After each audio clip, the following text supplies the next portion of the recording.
Long before the first humans stood upright and took their place in the world, there was a beautiful land that was ruled by what many would come to call the Fae.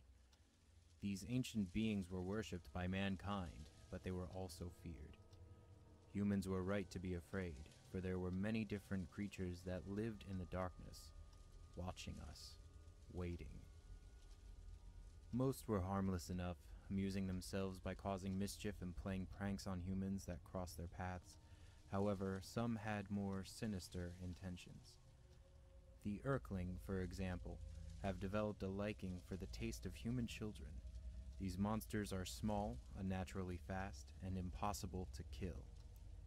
It was an unlucky tragedy for my people that we decided to build our village here, right in the middle of the Urkling's territory.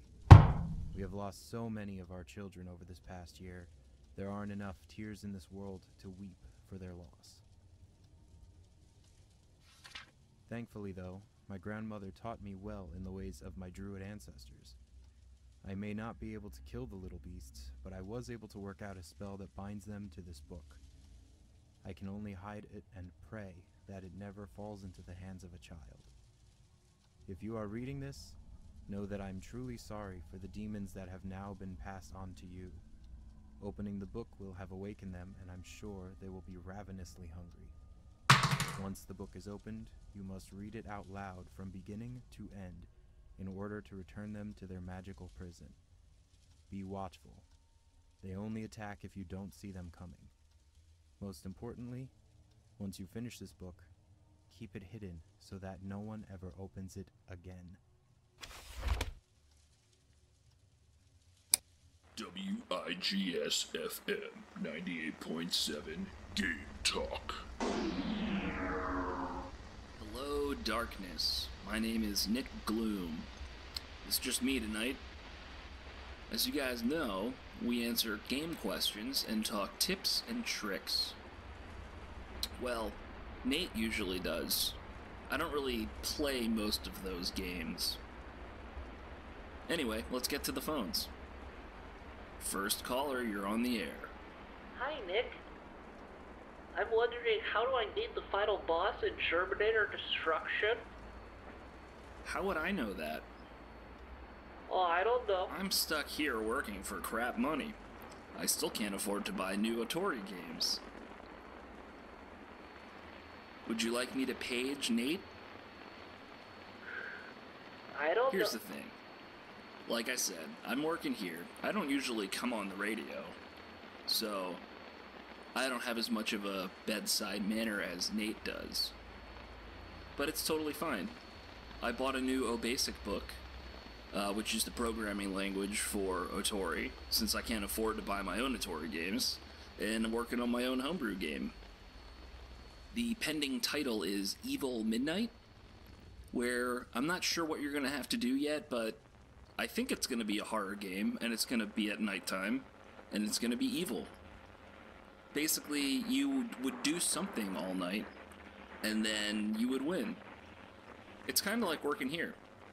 I try to keep my head down all night, but Janet asked me to go on the air, and I'm always getting asked to do stuff. The more stuff I get asked to do, the more I get anxious and panic. It's a vicious cycle. Is this some kind of life lesson? I just want to play Terminator. Here's the thing.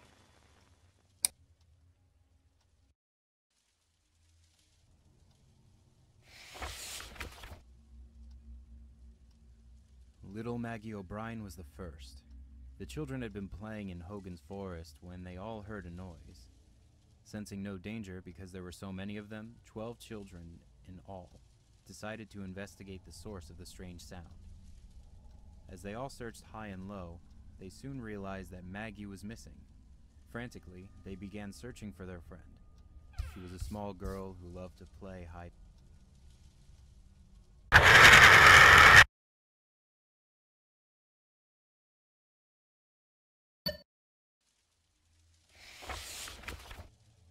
Little Maggie O'Brien was the first. The children had been playing in Hogan's Forest when they all heard a noise. Sensing no danger because there were so many of them, 12 children in all decided to investigate the source of the strange sound. As they all searched high and low, they soon realized that Maggie was missing.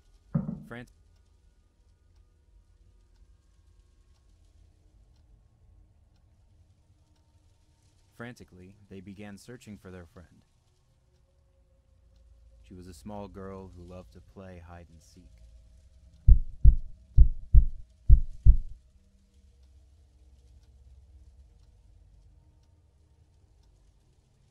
Her big brother Colin insisted that she was probably hiding somewhere, safe and giggling to herself as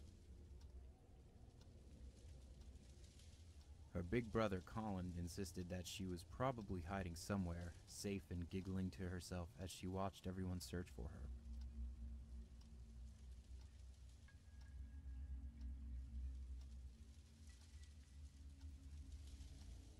The sun sank low in the sky and the forest grew dark. The children, frustrated and panicked, ran back to the village to alert their parents that little Maggie was nowhere to be found. That's when everyone lit torches and spread out through the woods, calling her name.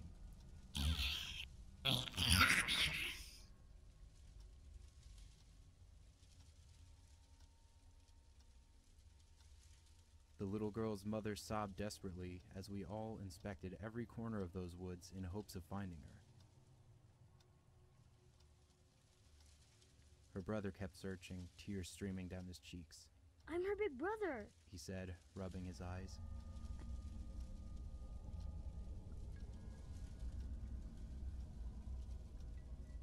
I'm supposed to make sure nothing happens to her. It's not your fault, Colin, I assured him. We'll find her soon, and she'll be no worse for the wear. He nodded, forced a smile, and we all continued looking. The moment I heard him scream, I knew he had found her.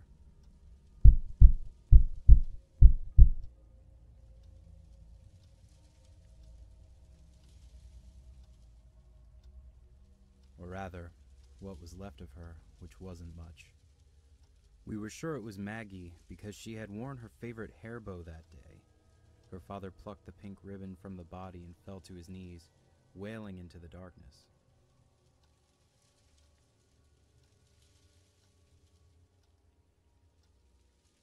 Her father plucked the pink ribbon from the body and fell to his knees, wailing into the darkness.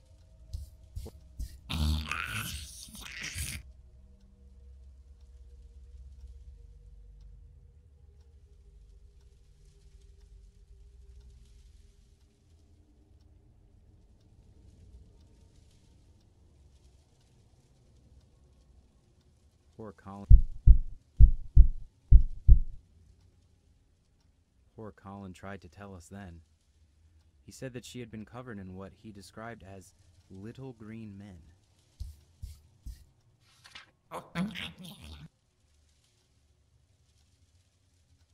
They were fat and green?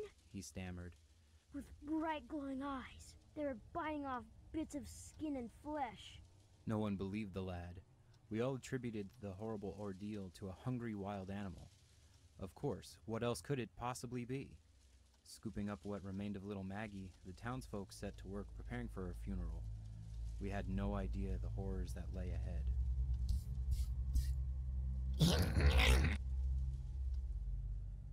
I thought to myself how strange her wounds looked. I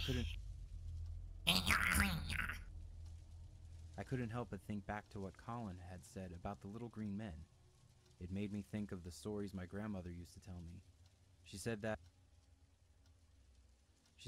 our druid ancestors spoke of tiny creatures that lived long ago in the swamps and marshes surrounding our lands. The Earthlings, she called them. There were 3 tribes, each being their own breed of evil. One tribe, I recall, she said were green and fat.